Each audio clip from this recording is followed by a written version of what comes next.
പരമോന്നത നേതാവിനെ ലക്ഷ്യമിടുന്ന ഏതൊരു നീക്കവും, അത് തുറന്ന സൈനിക ആക്രമണമാകട്ടെ അല്ലെങ്കിൽ രാഷ്ട്രീയ രഹസ്യ ഇടപെടലാകട്ടെ, ഇറാന്റെ കാഴ്ചപ്പാടിൽ അതൊരു പൂർണ്ണ യുദ്ധപ്രഖ്യാപനത്തിന് തുല്യമാണെന്നും അത്തരമൊരു സാഹചര്യം ഉണ്ടാവുകയാണെങ്കിൽ ഇറാന്റെ പ്രതികരണം അത്യന്തം കഠിനവും ഖേദകരമായിരിക്കുമെന്നുമായിരുന്നു ഇറാൻ ലോക സമൂഹത്തിന് മുമ്പിൽ ഉയർത്തിയ മുന്നറിയിപ്പ്. അമേരിക്കയുമായുള്ള ബന്ധം അതീവ സംഘർഷത്തിലേക്ക് നീങ്ങുകയും രാജ്യവ്യാപകമായി സർക്കാർ വിരുദ്ധ പ്രക്ഷോഭങ്ങൾ രൂക്ഷമാവുകയും ചെയ്ത പശ്ചാത്തലത്തിലാണ് ഈ ശക്തമായ നിലപാട് പുറത്തുവന്നത്. ഈ മുന്നറിയിപ്പ് ഔദ്യോഗികമായി പ്രഖ്യാപിച്ചത് ഇറാൻ പ്രസിഡന്റ് മസൂദ് പെസഷ്കിയാനായിരുന്നു. രാജ്യത്തിന്റെ പരമോന്നത നേതാവായ ആയത്തുള്ള അലി ഖമേനിയെ ലക്ഷ്യമിടുന്ന ഏതൊരു നീക്കവും ഇറാന്റെ അസ്തിത്വത്തോടുള്ള നേരിട്ടുള്ള ആക്രമണമാണെന്ന് അദ്ദേഹം വ്യക്തമാക്കി. ആഭ്യന്തര അശാന്തിയിൽ ഇതിനകം തന്നെ ആയിരക്കണക്കിന് ആളുകൾ കൊല്ലപ്പെട്ടുവെന്ന റിപ്പോർട്ടുകൾ പുറത്തുവരുന്ന സാഹചര്യത്തിൽ രാജ്യത്തിന്റെ സ്ഥിരത സംരക്ഷിക്കാൻ നിയമവും ശിക്ഷാ നടപടികളും കൂടുതൽ ശക്തമാക്കേണ്ടി വരുമെന്ന സൂചനയും അദ്ദേഹം നൽകി. ഇറാനിലെ നിലവിലെ പ്രതിസന്ധി ഒരു ആഭ്യന്തര പ്രശ്നമായി മാത്രം കാണാൻ കഴിയില്ലെന്നും അതിന് ആഗോള രാഷ്ട്രീയ പശ്ചാത്തലമുണ്ടെന്നും പെസഷ്കിയാൻ ആവർത്തിച്ചു. ഇറാൻ നേരിടുന്ന സാമ്പത്തിക പ്രതിസന്ധികൾക്കും സാമൂഹിക അസ്ഥിരതകൾക്കും പ്രധാന കാരണം അമേരിക്കയും അതിന്റെ സഖ്യരാജ്യങ്ങളും വർഷങ്ങളായി ഏർപ്പെടുത്തിയ മനുഷ്യത്വരഹിതമായ ഉപരോധങ്ങളാണെന്ന് പെസഷ്കിയാൻ തുറന്നടിച്ചു. ഈ ഉപരോധങ്ങൾ ഒരു ഭരണകൂടത്തെ മാത്രം ലക്ഷ്യമിടുന്നതല്ല, മറിച്ച് സാധാരണ ഇറാനിയൻ ജനതയുടെ ജീവിതം തന്നെ ശ്വാസം മുട്ടിക്കുന്ന നിലയിലേക്കാണ് തള്ളിയതെന്ന് അദ്ദേഹം പറഞ്ഞു. പണപ്പെരുപ്പം, തൊഴിലില്ലായ്മ, അടിസ്ഥാന സൗകര്യങ്ങളിലെ തകരാറുകൾ ഇവയെല്ലാം ഉപരോധങ്ങളുടെ പ്രത്യാഘാതങ്ങളായി തെരുവിൽ പ്രകടമായതാണെന്നും അതാണ് ഇപ്പോഴത്തെ പ്രക്ഷോഭങ്ങൾക്ക് ഇന്ധനം പകരുന്നതെന്നും അദ്ദേഹം വിശദീകരിച്ചു. അതേസമയം ഇറാന്റെ ഈ മുന്നറിയിപ്പ് അമേരിക്കൻ പ്രസിഡന്റ് ഡൊണാൾഡ് ട്രംപ് നടത്തിയ പരാമർശങ്ങൾക്ക് നേരിട്ടുള്ള മറുപടിയായിട്ടാണ് അന്താരാഷ്ട്ര നിരീക്ഷകർ വിലയിരുത്തുന്നത്. ഇറാനിലെ പ്രതിഷേധങ്ങൾ കൂടുതൽ രൂക്ഷമാവുകയും പ്രതിഷേധക്കാർ കൊല്ലപ്പെടുകയോ വധിക്കപ്പെടുകയോ ചെയ്താൽ അമേരിക്കൻ ഇടപെടൽ പരിഗണിക്കുമെന്ന മുന്നറിയിപ്പ് ട്രംപ് മുമ്പ് ആവർത്തിച്ചിരുന്നു. അന്തർദേശീയ മാധ്യമമായ പൊളിറ്റിക്കോയോട് നടത്തിയ അഭിമുഖത്തിൽ ഇറാനിൽ പുതിയ നേതൃത്വത്തെ അന്വേഷിക്കേണ്ട സമയമാണിതെന്ന് ട്രംപ് പറഞ്ഞത് ഇറാനെ കൂടുതൽ പ്രകോപിപ്പിച്ചു.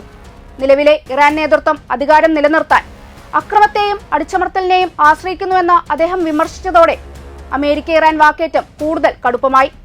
ഇതിനിടെ ഇറാനിലെ യഥാർത്ഥ അവസ്ഥ അതീവ ഭീകരമാണെന്നാണ് പുറത്തുവരുന്ന കണക്കുകൾ സൂചിപ്പിക്കുന്നത്.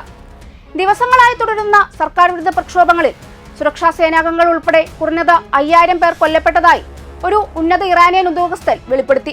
പ്രത്യേകിച്ച് രാജ്യത്തിന്റെ വടക്കു പടിഞ്ഞാറൻ ഭാഗങ്ങളിലെ കുർദിഷ് മേഖലകളിലാണ് ഏറ്റവും രൂക്ഷമായ ഏറ്റുമുട്ടലുകൾ റിപ്പോർട്ട് ചെയ്യപ്പെട്ടത്.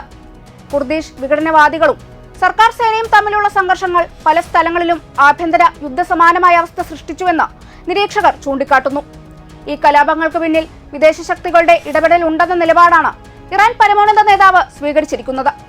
സമീപ ദിവസങ്ങളിലായി നടത്തിയ പ്രസംഗങ്ങളിൽ ഖമേനി അമേരിക്കയെയും പാശ്ചാത്യ രാജ്യങ്ങളും പ്രതിഷേധങ്ങൾ വളർത്തുകയാണെന്ന് ആരോപിച്ചു. രാജ്യത്തിന്റെ അകത്തള സ്ഥിരത തകർക്കാൻ വിദേശ ശക്തികൾ രാജ്യദ്രോഹികളായ ചില ഘടകങ്ങളെ ഉപയോഗിക്കുകയാണെന്നും അതാണ് ആക്രമണത്തിനും നാശനഷ്ടങ്ങൾക്കും വഴിവെക്കുന്നതെന്നും അദ്ദേഹം പറഞ്ഞു.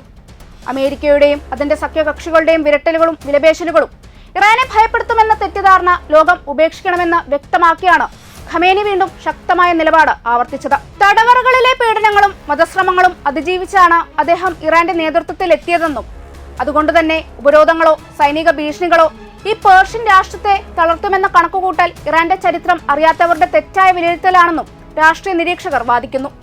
രാജഭരണത്തെയും വിദേശാധിപത്യത്തെയും ബാല്യകാലം മുതൽ ചോദ്യം ചെയ്ത ഖമേനി 1979 ഇസ്ലാമിക വിപ്ലവത്തിന് ശേഷം ഇറാന്റെ രാഷ്ട്രീയ ദിശ നിർണയിച്ച നേതൃനിരയിലേക്ക് ഉയർന്നു. പ്രസിഡന്റായും പിന്നീട് പരമോന്നത നേതാവായും അദ്ദേഹം നേരിട്ടത് തുടർച്ചയായ ആഭ്യന്തര കലാപങ്ങളും പാശ്ചാത്യ സമ്മർദ്ദങ്ങളുമായിരുന്നു.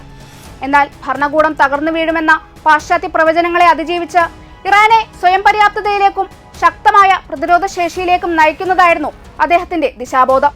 പലസ്തീൻ വിഷയത്തിൽ ഖമേനി സ്വീകരിച്ച ഉറച്ച നിലപാട് അദ്ദേഹത്തിന്റെ നേതൃത്വത്തെ അന്താരാഷ്ട്ര തലത്തിൽ കൂടുതൽ ശ്രദ്ധേയമാക്കി. വാക്കുകളിൽ ഒതുങ്ങാത്ത പിന്തുണയിലൂടെ സൈനികവും സാങ്കേതികവുമായ സഹായങ്ങൾ ഉൾപ്പെടുന്ന പ്രായോഗിക പ്രതിരോധമാണ് അദ്ദേഹം മുന്നോട്ട് വെച്ചത്.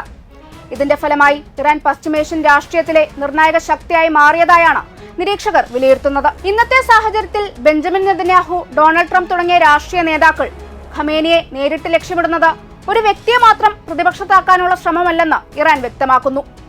അമേരിക്കൻ ഇസ്രായേൽ ശക്തി കേന്ദ്രങ്ങൾക്ക് കീഴടങ്ങാതെ സ്വന്തം രാഷ്ട്രീയ നിലപാടുകളും സുരക്ഷാ മുൻഗണനകളും സ്വയം നിർണ്ണയിക്കുന്ന ഒരു സ്വതന്ത്ര പശ്ചിമേഷ്യൻ പ്രതിരോധ അച്ചുതണ്ട് എന്ന ആശയമാണ് യഥാർത്ഥത്തിൽ വെല്ലുവിളിക്കപ്പെടുന്നത്. ഖമേനിയെ ദുർബലപ്പെടുത്തുക എന്നത് ഒരു വ്യക്തിയെ മാറ്റി നിർത്തുന്നതിനേക്കാൾ കൂടുതൽ ആ രാഷ്ട്രീയ ദർശനത്തെ തന്നെ അസ്ഥിരമാക്കാനുള്ള ശ്രമമായാണ് വായിക്കപ്പെടുന്നത്. അതുകൊണ്ട് തന്നെ ഖമേനിയുടെ കഥ ഒരു വ്യക്തിയുടെ അധികാര യാത്രയായി മാത്രം ചുരുക്കാൻ കഴിയുകയില്ല. ഉപരോധങ്ങളും നയതന്ത്ര സമ്മർദ്ദങ്ങളും സൈനിക ഭീഷണികളും നേരിട്ട് അതിജീവിച്ച ഒരു രാഷ്ട്രത്തിന്റെ ദീർഘകാല പ്രതിരോധ അനുഭവങ്ങളായി ചേർന്നതാണ് അദ്ദേഹത്തിന്റെ നേതൃത്വം. അടിയറവ് പറയാൻ വിസമ്മതിച്ച ചരിത്രവും വിദേശാധിപത്യത്തെ ചോദ്യം ചെയ്ത രാഷ്ട്രീയ മനസാക്ഷിയും ഈ നേതൃത്വത്തിലൂടെ തുടർച്ചയായി പ്രകടമാകുന്നു. വിരട്ടലുകളും വിലപേശലുകളും വഴിത്തിരിവുണ്ടാക്കുമെന്ന കണക്കുകൂട്ടലുകൾക്കിടയിലും അടിയറവിനേക്കാൾ പ്രതിരോധം തിരഞ്ഞെടുത്ത ഒരു രാഷ്ട്രത്തിന്റെ മനോബലം തന്നെയാണ് ഇതിലൂടെ ലോകത്തോട് വിളിച്ചു പറയുന്നത്.